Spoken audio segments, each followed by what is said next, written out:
What if I told you the secret to XP farming in the Division 2 isn't some hidden mission or endless summer grind? It's a build that turns heroic open world chaos into your personal XP machine, netting over 20 levels per hour any given day. And with the 3 times XP event kicking off tomorrow on September 16th, you could rack up 1,000 levels before most players hit 50. I've put together this versatile setup for fast-paced, out-of-cover play with built-in invulnerability windows. No skill reliance, no ammo worries, and it's ready to dominate control points, public executions, or full zonal farms. Whatever you want. Stick with me for this no-fluff guide, and I'll show you how to make it your go-to for the entire season. Let's get you farming smart. Lock and load. Let's do this.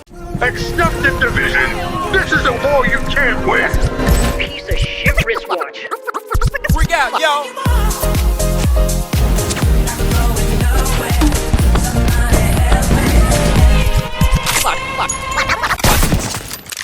Bandidos, what up? Your boy Tux here. The core idea is simple. Activities don't make the farm, the build does. This one clears heroic content with all directives active, keeping you aggressive and efficient without getting bogged down. You stay out of cover most of the time, soaking damage like it's nothing during key moments. And it works across any open world spot you pick. No fancy skills or limited ammo types, just pure, reliable output that scales with whatever the game throws at you. Let's break down the mechanics that make this tick. You start deep in the fight with your sniper, the Shroud in this case, leading the way. Though the Nemesis or the Mantis will also work if you prefer. Pick off heads from range to build up those headhunter stacks and thin out the pack. Get the momentum rolling. Once you got a few shots under your belt, activate your Zealot active modifier to flip the script. Now you're out of cover, no shield, no extra armor, just you charging in with your sidearm. You're going from range to close and personal. Just pop one more enemy in the head to trigger determined talent, and suddenly you're flying, landing headshot kills by grazing a pinky toe while tanking everything they dish out, thanks to Zealot's invulnerability phase. Keep an eye on your Zealot stacks as the timer winds down. Make sure an enemy's close by to extend it.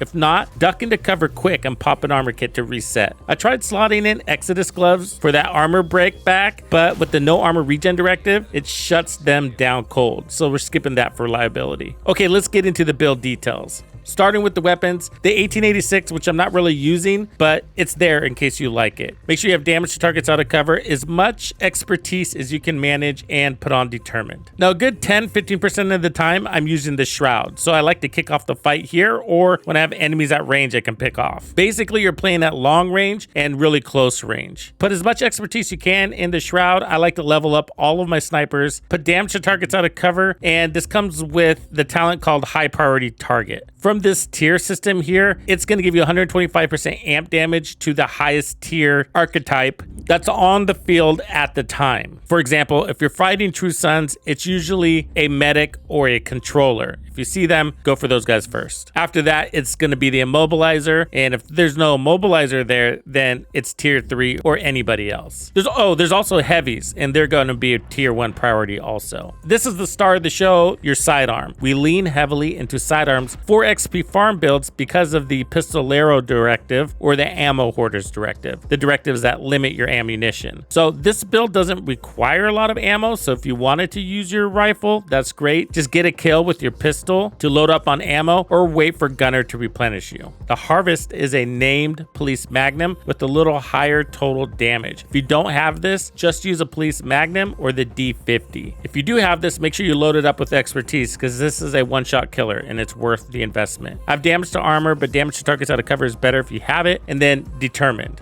which allows you to turn any body shot into a headshot. For this setup, you want the Punch Drunk Mask. It's the named D&H that gives you 20% pistol damage and has a perfect headshot roll for another 20%. And then I have weapon handling and headshot damage. Now I have a lot of weapon handling on this build. I just went with that by default. So feel free to put whatever there. You can put armor regen, you can put hazard protection. After that, we're going to be running 3 pieces of Eminence armaments. And what we're after is that 60% pistol damage. We're also getting 5% weapon damage. And then we get this 100% increased threat. That means everybody's always chasing your ass around. And then we got weapon damage, handling, headshot damage, and then headhunter. So a headhunter is what's allowing your pistol to chain kill. So we're kicking off the fight with the Shroud or Nemesis, whatever you're using, to build up your headhunter stacks, get at least 1 kill with your sniper, and then roll over to your pistol. Headhunter stays, it doesn't matter which weapon you're using. And then get 1 more kill with your pistol, and that will activate Determine. The holsters,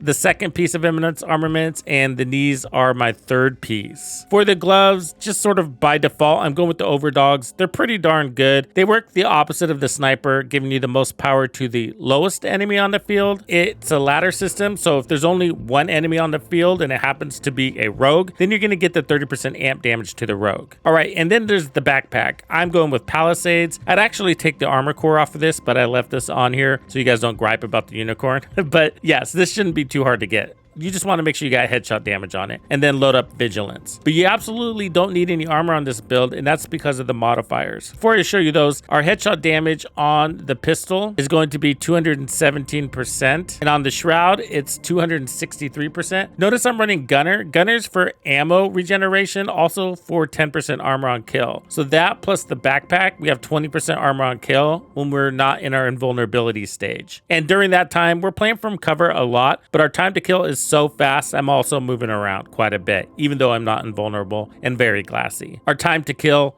and agility is our defense. All right, so Divide and Conquer is a little bit helpful. We got 30% more damage potentially depending on where you are with your zones. And the rate of fire is a little bit helpful on that pistol. Active modifier, you definitely want Zealot. This gives you that invulnerability phase. I'm not going to explain what it does in detail other than it turns you into a demigod. And if you want more details, watch this video. Otherwise, I'm running Keep Out and Stepping Stone. Change this third one for whatever faction you're fighting, but it's not really coming in play. For skills, you definitely don't want to rely on them because of skill cooldowns in this case, meaning if I use my decoy, it's going to put my other skill on cooldown, and that basically makes it useless. For the best spots to farm, stick to open world on heroic with all directives. Control points give you solid enemy waves and resource drops. Public executions keep things quick and clustered, or go for a zonal farm in areas like the monument where activities chain together naturally. It's just like a big carousel of activities. The beauty is this build handles all of them without switching loadouts. So you're good to go with